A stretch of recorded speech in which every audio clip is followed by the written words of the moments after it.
So I was playing a blitz the other day. I was playing white, and my opponent plays the Caro-Kann. I play the 2 knights. And so after a few moves of theory, this is all theory, take, and then I push the bishop away to g6, knight e5, knight c6, and I play the pawn to the center. Everything's very well known here. At this point, now obviously white has a slight advantage the whole time. This is better for white, as we all know.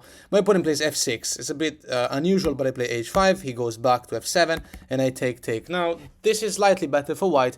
But what's the move here? Now, bishop e3 is the move I played. However, this is a perfect example of the right moment to play a3. a3 is the absolute best move here. Now, let's try to understand why a3 is the best move. I played bishop e3, which the computer doesn't hate, but that allows my opponent to play bishop b4. Now, here is a problem. When you're playing a d4, d5 game, and you have a knight in c3, this knight is putting pressure on his pawn. This is crucially important. It's one of the minor details you have to be aware of to become better at chess.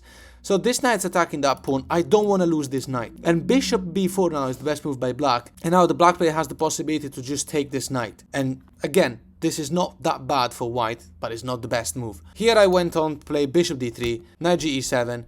Then I attacked the bishop. The bishop went back. My opponent didn't take me. That's an inaccuracy. The best move was to take this knight because in the d4, d5 game, this knight is a strong one, the one in c3. Now here I developed the queen, which was bad, and you'll see why. And my opponent plays a6, and I castle, and now b5. And now here I have a problem. I've lost the advantage. It's still equal, but I've lost the advantage. Because now, whatever I do, my opponent can push b4. Now, I don't want to play b4. This is really bad, because my opponent will play a5, and he's opening the files on my king. Now here I play h6, g6, f4. These are fine moves, but the thing is that my opponent now can play b4. And here's the trick. I take, and now my opponent can take back in b4, and now this is a problem. My knight is once again pinned, and the files of my king are now open. The game is still equal, but I've lost my advantage. So to recap, in this position, right when I play a3, my opponent could have taken my knight. That was his best move, but he played bishop d6. That was my chance to keep the advantage. So here I should have just maybe like castle long or play something else. Instead I didn't, and eventually the game ended in a draw, although my opponent was 2200 FIDE,